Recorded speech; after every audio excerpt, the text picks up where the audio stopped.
దేవుని నామమునకు మహిమ కలుగునుగాక. క్రైస్తవ విశ్వాసంలో మనం అనుసరించాల్సింది దేవుని వాక్యం, ప్రేమ, జ్ఞానం మరియు సాక్ష్యం. ఒక విధవరాలు ఎదురొచ్చిందని అపశకునం, అశుభం అని భావించడం బైబిల్ బోధ కాదు. అది చాలాసార్లు మన సమాజంలో వచ్చిన అన్యమత లేదా మూఢనమ్మకాల ప్రభావం. ప్రత్యేకంగా ఒక దైవ సేవకుడు ఇలాంటి ఆచారాలు పాటిస్తే అది సంఘానికే తప్పు సందేశం ఇస్తుంది. ఎందుకంటే యేసుక్రీస్తు బలహీనులను, విధవరాలను, నిరాధారులను గౌరవించాడు. విధవరాలు శాపమా, దేవుని దృష్టిలో ఆశీర్వాదమా? బైబిల్లో ఎక్కడా కూడా విధవరాలు ఎదురొస్తే అశుభం అని చెప్పలేదు.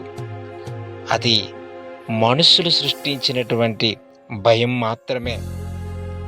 యాకోబు 1:27 తండ్రి అయిన దేవుని ఎదుట పవిత్రమును నిష్కలంకమునైన భక్తి ఏదనగా దిక్కులేని పిల్లలను, విధవరాండ్రను వారి ఇబ్బందిలో పరామర్శించుటయు, ఇహలోక మాలిన్యము తనకంటకుండా తన్ను తాను కాపాడుకొనుటయునే. దేవుడు విధవరాలను దూరం పెట్టలేదు, దగ్గరకు తీసుకున్నాడు. యేసు నాయను పట్టణంలో విధవరాలు కుమారుని బ్రతికించాడు. ఏలియా ద్వారా విధవరాలు ఇంటిని ఆశీర్వదించాడు. అయితే నేడు కొందరు క్రైస్తవులే విధవరాలు ఎదురొచ్చింది కాబట్టి పని ఆపేయాలి అంటున్నారు. ఇది విశ్వాసం కాదు, భయం. దైవ సేవకుడు ప్రజలకు భయాన్ని కాదు, సత్యాన్ని నేర్పాలి.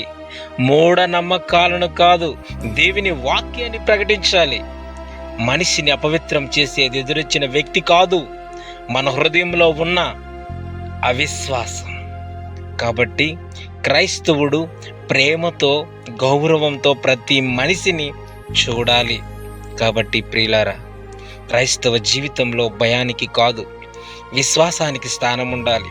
అన్యమత ఆచారాలకు కాదు, దేవుని వాక్యానికి ప్రాముఖ్యత ఇవ్వాలి. మనల్ని నడిపించేది మూఢనమ్మకాలు కాదు, పరిశుద్ధాత్మ. మన నిర్ణయాలు మార్చేది అపశకునాలు కాదు, దేవుని సత్యం. కాబట్టి ఈ రోజు నుండి ప్రజలు ఏమంటారని కాదు, దేవుని వాక్యం ఏముంటుంది అని ఆలోచిద్దాం. ప్రేమతో జీవిద్దాం.